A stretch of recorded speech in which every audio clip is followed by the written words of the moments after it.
はい、皆さんこんにちは、女神ちゃんです。今日はオリュンポスの神々の歴史の中でもあまり語られることのない、でもとっても重要なエピソードをお話ししようと思います。それはゼウスに対する反乱、あるいはテティスの救出として知られる物語。全能の神ゼウスがまさかの神々によって縛り上げられてしまうという衝撃的な事件なんです。この物語、実は古代ギリシャの詩人ホメロスがイリアスの中で語っているんですよ。ギリシャ神話の面白いところは、神々もまた感情に揺れ動き、時には失敗もする、そんな人間臭さがあるところなんですよね。では、始めましょう。時は神々の黄金時代、ゼウスがスターン族との戦いに勝利し、オリュンポスの王として君臨していた頃のお話です。第一章、ゼウスの横暴と神々の不満。ゼウスは雷帝を手に天空を滑る最高神としてオリュンポスに君臨していました。父クロノスを打ち倒し、北のマキアと呼ばれる壮絶な戦いを制した彼は、まさに神々の世界の絶対的な支配者だったんです。でもね、絶対的な力を持つということは、時として傲慢さも生んでしまうもの。ゼウスは次第に自分の意見こそが絶対だと考えるようになっていきました。神々の会議では他の神々の意見を聞き入れず、自分の判断だけで物事を決めてしまう。人間界への介入についてもゼウスの気まぐれ一つで決まってしまう状況だったんです。私が雷を放てば誰も逆らえぬ。そんな態度が次第に他の神々の心に影を落としていきました。特に不満を募らせていたのが、ゼウスの妻であり、姉でもある女神ヘラでした。ヘラは結婚と家庭の守護神。誇り高く威厳に満ちた女神です。でも、夫ゼウスの浮気は目に余るものがありました。神話を少しでも知っている方なら、ゼウスがどれだけ多くの女性と関係を持ったかご存知ですよね。人間の女性、妊婦、そして女神たち。ゼウスの愛人は数知れず、その度にヘラは屈辱を味わっていたんです。正妻としてのプライドを傷つけられ続けた女神ヘラ。彼女の心には深い憤りが積もっていました。私は女王なのに、夫は私を尊重しない。神々の前で私の威厳はどこにあるというの？そして海の神ポセイドン。彼はゼウスの兄であり、本来ならば同格の存在でした。世界を三分した時、ゼウスは天空を、ポセイドンは海を、ハデスは冥界を支配することになったはず。でも実際にはゼウスが全ての最終決定権を握っていたんです。ポセイドンは思っていました。兄弟で分けたはずの権力、なぜゼウスだけが全てを支配するのか。海の領域のことさえ私に相談なく決めてしまう。そして知恵の女神アテナ。彼女はゼウスの頭から生まれた父の最愛の娘でした。でもそれだけに父の変化をより鋭く感じ取っていたんです。かつては正義と秩序を重んじていたゼウスが、今では独断で物事を進め、時には感情のままに行動する。理性と知恵の女神としてアテナはそんな父の姿に失望を感じ始めていました。父上はもはや正しい統治者ではない。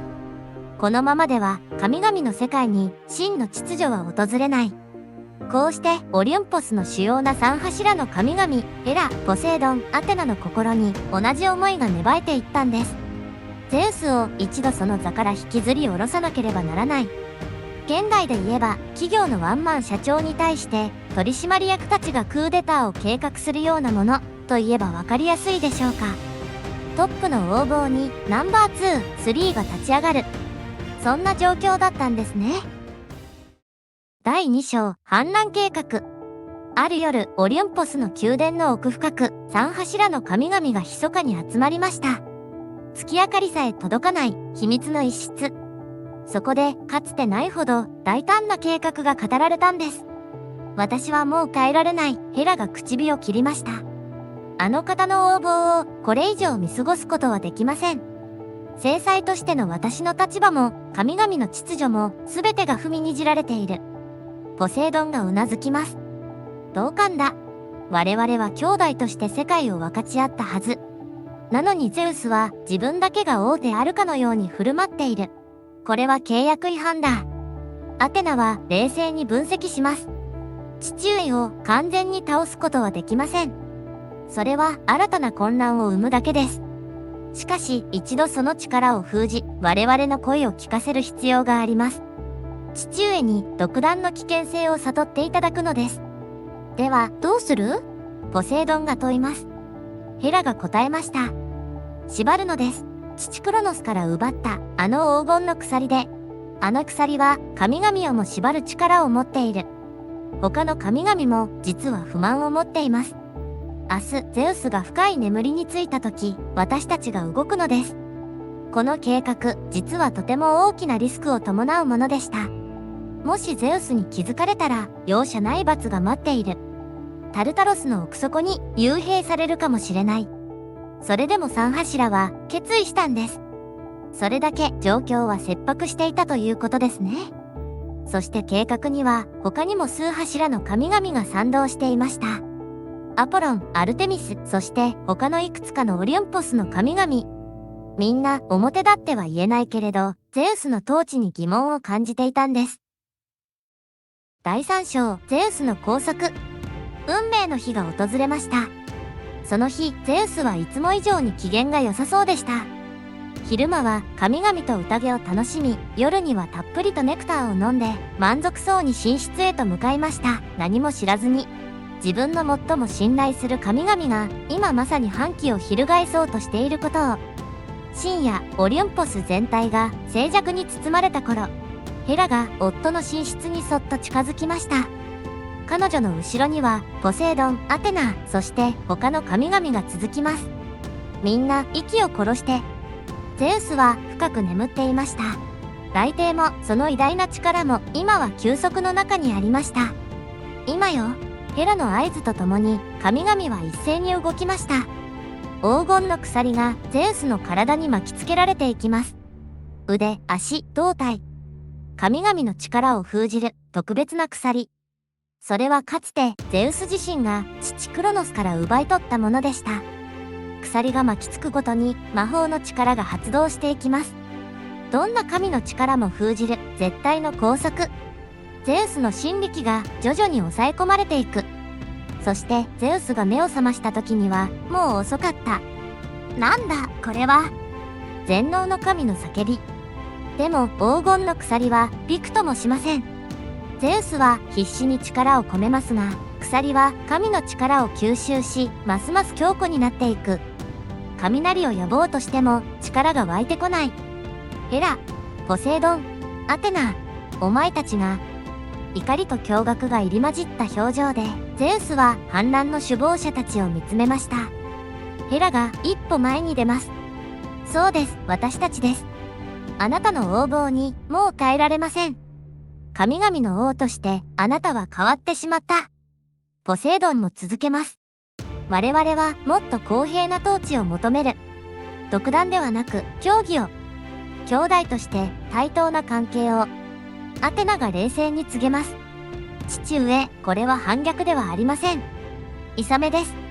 あなたに再び正しい道を歩んでいただくための。でもゼウスは怒り狂いました。裏切り者め。この無礼、必ず報いを受けさせてやる。こうして史上類を見ない事態が発生したんです。全能の神ゼウスが神々によって縛られ、玉座から引きずり下ろされた。オリュンポス始まって以来の衝撃的な出来事でした。第4章、テティスの決断。さて、ここで一人の女神が登場します。彼女の名はテティス。テティスは海の老神、ネーレウスの娘、レーレイスと呼ばれる海のニンフの一人でした。50人いる姉妹の中でも特に美しく、そして知恵深い存在として知られていたんです。彼女はゼウスの恋人でもなく、オリュンポスの主要な神でもありませんでした。でも、テティスには特別な恩義があったんです。かつて、テティスがある危機に瀕した時、助けてくれたのがゼウスだったんです。海の怪物から逃げていたテティス、あるいは別の神話では、彼女を無理やり妻にしようとしたものから、ゼウスが守ってくれた、とも言われています。そしてもう一つ、テティスは予言を知っていました。テティスの産む息子は父を超える存在となるという予言。この予言のために当初テティスに求婚していたゼウスとポセイドンは彼女との結婚を諦めたんです。テティスは結局人間の英雄ペーレウスと結婚することになるのですが、それはまた別の物語。その日、テティスは海の宮殿でくつろいでいました。そこへオリュンポスからの知らせが届いたんです。ゼウスが神々によって縛られたと。テティスは驚きました。そして深く考え込みました。神々の王が縛られた。これは世界の秩序を揺るがす大事件。彼女は理解していました。ゼウスが完璧ではないことも。でも同時にゼウスがいなければ世界のバランスが崩れてしまうことも。もしこのままゼウスが囚われ続けたら権力争いが始まる。神々が分裂し、やがて混沌が訪れる。それは神々の世界だけでなく人間の世界をも巻き込むことになる。テティスの心にはもう一つの思いもありました。恩義です。かつてゼウスが自分を助けてくれた、その恩を返す時が来た、と。私はオリュンポスの一員ではない。だからこそできることがあるはず。決意を固めたテティス。彼女は海の深淵へと潜っていきました。そこには神話の時代以前から封印されている恐るべき存在がいたんです。第5章ブリアレオスの召喚。海の最深部、光も届かない暗黒の領域。そこにブリアレオスは眠っていました。ブリアレオスはヘカトンケール、つまり百腕巨人と呼ばれる存在の一人です。彼らはウラノスとガイアの子供として生まれた原初の神々なんです。100本の腕と50の頭を持つ想像を絶する姿。かつての北のマキア、ゼウスたちオリュンポスの神々とクロノス率いるティターン族の戦いの時、ブリアレオスたちヘカトンケールはゼウスの味方として戦ったんです。その圧倒的な力でティターン族を打ち破る大きな助けとなりました。戦いの後、ブリアレオスはゼウスに感謝され、しかし同時にその力を恐れられもしました。そしてブリアレオスは自ら海の深淵で静かに暮らすことを選んだんです。もう戦いは十分だと。テティスはその海の深淵へとたどり着きました。ブリアレオス、目覚めてください。彼女の声に長い眠りから巨人が目を覚まします。50の頭が一斉にテティスを見つめる。100本の腕がゆっくりと動き出す。その異様はまさに圧倒的でした。テティスよ、何の用だ。低く地響きのような声。ゼウスが危機に瀕しています。神々に縛られ、オリュンポスは混乱に陥ろうとしている。あなたの力が必要なんです。ブリアレオスは考え込みました。ゼウスには恩がある。だが、私はもう戦いからは離れたいと思っている。テティスは訴えました。戦うのではありません。ただ、あなたの姿を見せるだけでいいんです。あなたの力の前では神々も無謀なことはできないはず。世界の秩序を守ってください。しばしの沈黙。そしてブリアレオスは立ち上がりました。その巨体が動くだけで海全体が揺れる。わかった。ゼウスの恩に報いよう。そしてこの世界の秩序を守ろう。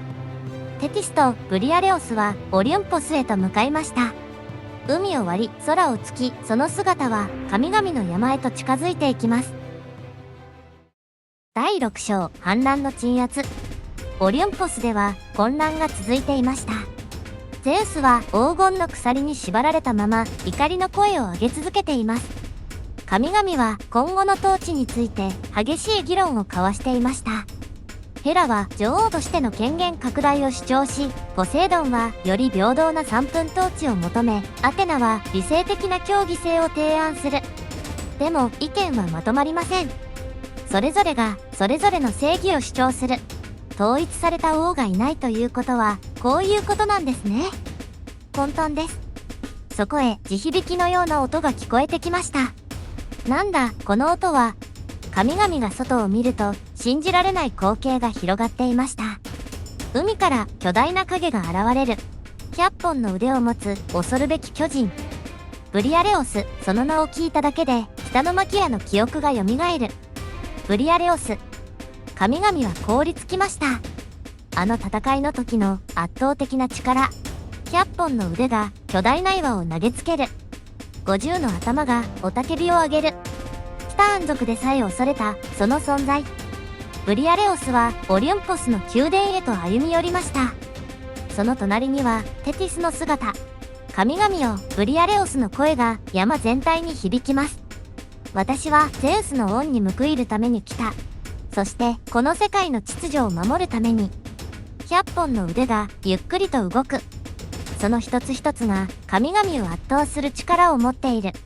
ゼウスを解放せよ、さもなくば。言葉は続きませんでした。続ける必要もなかった。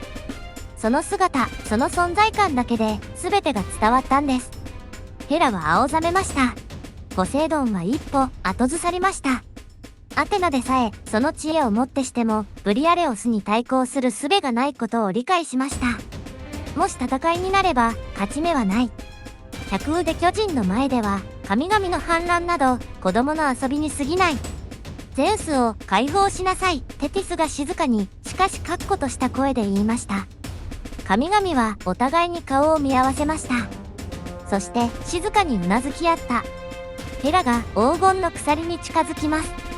そして震える手で鎖を解き始めました。ポセイドンもアテナも他の神々も協力して鎖を外していく。鎖が外れた瞬間、ゼウスの神力が戻ってきました。雷鳴が轟き、空が光る。全能の神が再びその力を取り戻したんです。ゼウスは立ち上がりました。そして反乱を起こした神々を一人一人見つめます。その目には怒りと、そして何か複雑な感情が宿っていました。ブリアレオス、テティス、よくぞ来てくれた。ゼウスは二人に感謝の言葉を述べ、そして反乱の神々へと向き直りました。第7章、事件の余波。さて、解放されたゼウス。当然、怒り狂ってもおかしくない状況ですよね。自分を縛った神々に厳しい罰を与えても不思議ではありませんでした。でも、ここでゼウスはある程度の賢明さを見せたんです。お前たちの反乱、許しがたい行為だ。ゼウスの声は雷のように響きました。だが、神々が息を飲みます。お前たちの訴えも全く理がないわけではない。ゼウスはブリアレオスとテティスの姿を見ていました。自分を救ってくれた地位も名誉も求めないこの二人。そして自分に反旗を翻した最も近しい神々。私は確かに独断が過ぎたかもしれない。この言葉に神々は驚きました。ゼウスが自らの非を認めた。これは極めて稀なことだったんです。今後重要な決定については主要な神々と協議することを約束しよう。だが、ゼウスの目が鋭くなります。二度とこのような反乱を起こすことは許さぬ。次は容赦しない。ヘラは複雑な表情でうなずきました。目的はある程度達成された。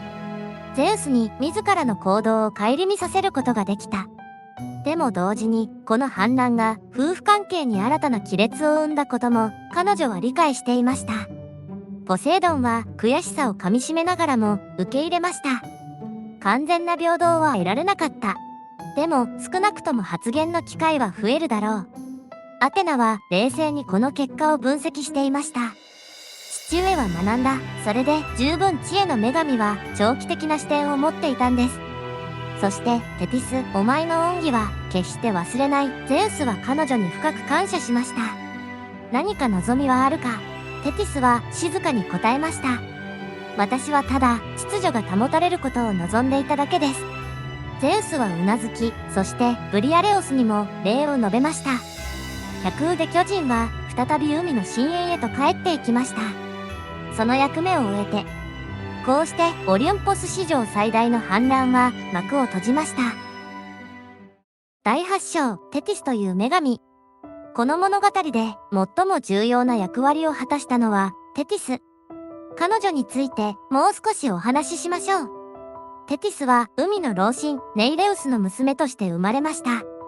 ネイレウスは海の老賢者として知られ、その娘たちレーレエイスは皆海の美しさと恵みを体現する存在だったんです。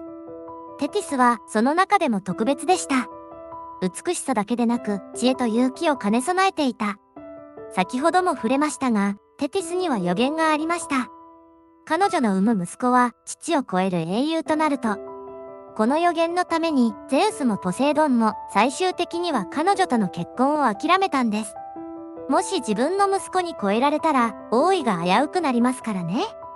そしてテティスは人間の英雄ペレウスと結婚することになります。この結婚式が実は後に起こるトロイア戦争のきっかけとなる黄金のリンゴ事件の舞台となるんですが、それはまた別のお話。気になる人は概要欄にリンクがあるからぜひ見てね。テティスとペレウスの間に生まれた息子、それがアキレウスです。そう、トロイア戦争最強の英雄、アキレウス。予言通り、彼は父ペレウスをはるかに超える存在となりました。テティスは息子アキレウスを深く愛しました。彼を不死身にしようと、冥界の川、スチュクスに浸したのもテティスです。でも、彼女が掴んでいたかかとだけは水に浸からず、それがアキレウスの唯一の弱点アキレス腱となったんですね。トロイア戦争では、テティスは何度も息子のために助けを求めました。ゼウスに、そして他の神々に。彼女の息子への愛は、神話の中でも特に美しく、そして悲しいものとして描かれているんです。このゼウス救出の話、実はテティスの性格をよく表しています。彼女は自分の立場や利益ではなく、世界全体の秩序を考えて行動する。恩義を忘れず、正しいと思ったことのために勇気を持って動く。そんな女神だったんですね。第9章、教訓と現代へのメッセージ、完結。さて、このゼウスへの反乱の物語から私たちは何を学べるのでしょうか。どんなに偉大な存在でも傲慢になれば周囲の信頼を失ってしまう。ゼウスは全能の神だったけれど、支配に偏り、ついには最も近しい者たちに背かれてしまいました。でも、それは神々の世界だけの話ではないのよね。現代のリーダーや組織、人間関係にも同じことが言えるわ。一方的な力では絆は長く続かないの。反乱を起こした神々にも間違いと正しさが入り混じっていた。正義感はあっても方法を誤れば秩序は壊れてしまう。本当の強さとは怒りではなく対話を選べることなのかもしれないわね。そして忘れてはいけないのが海の女神テティス。彼女は誰かの味方ではなく世界の均衡を守ろうとした。その姿勢こそ今の私たちにも必要な冷静な第三の視点なのよ。さらに彼女は恩を返す女神でもあったわ。かつてゼウスに受けた恩を危険を顧みずに返した。恩を覚えていること、それを行動で示すこと。それが信頼という絆を支えていくの。そしてもう一人、ブリアレオス。彼は圧倒的な力を持ちながら、それを誇示することなく、必要な時にだけ使った。真の強さとは力を振るうことではなく、静かにそれを制御できる心にあるのよね。神々もまた感情に揺れ、迷い、過ちを犯す。でもだからこそ、私たち人間はそこに学び、希望を見出せるの。オリュンポスの雷鳴は今日も遠くで鳴り響いているかもしれない。